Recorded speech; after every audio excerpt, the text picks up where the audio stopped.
In this video, I'm going to talk about prepositions. A preposition is a word or group of words used before a noun, a pronoun, or a noun phrase to show direction, time, place, location, or to introduce an object. Some examples of prepositions are words like in, at, on, of, and to. The thing that I found difficult is identifying when to use each preposition with a determinate verb. Because many times a preposition sounds good to me with a verb, but then it's not the correct form. Here are some examples of this grammatical structure that I found on the internet. First, prepositions of direction.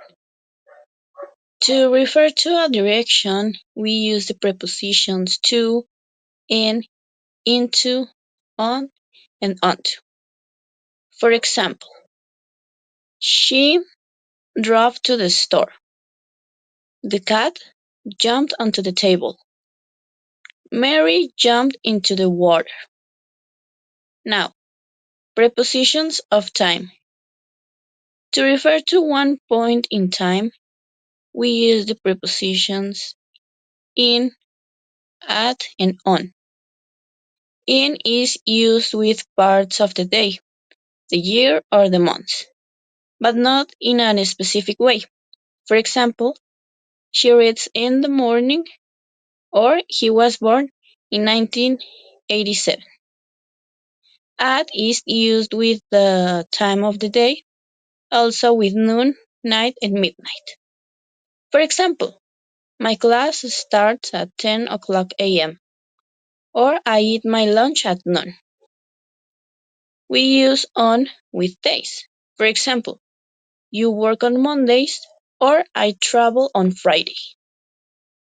If you are gonna talk about extended time, we use since, for, by, during, from to, from until, with and within. For example, Julia will be in Liverpool for 2 weeks, or I've lived here for 5 years. Now, prepositions of place. These prepositions have been mentioned already, but the meaning changes depending on how they are used. The ones that I already mentioned are the ones are in, at, and on.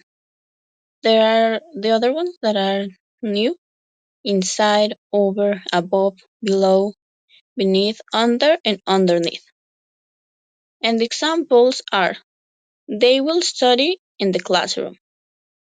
He was waiting at the corner. The cat is sleeping on the bed. And the bird flew over the tree.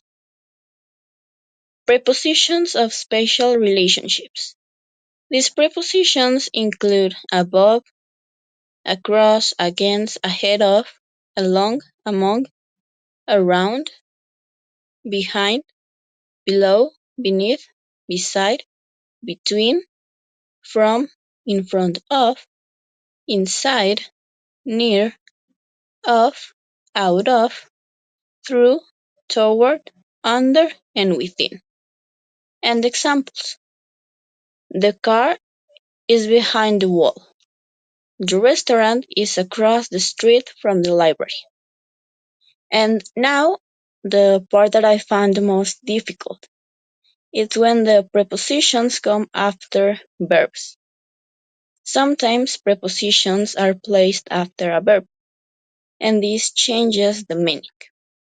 Of course, I know how to use many of the prepositions and verbs together, but I still struggle with some of them. Examples with some prepositions and verbs together are about.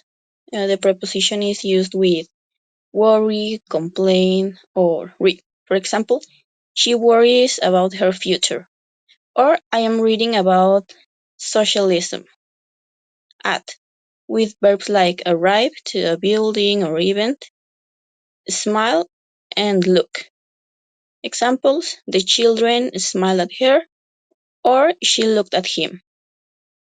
Other preposition is from with verbs like defer or suffer. The results differ from my original idea. Or she suffers from dementia. And the other preposition on with verbs like concentrate, depend, or insist. He is concentrating on his work, or they depend on each other.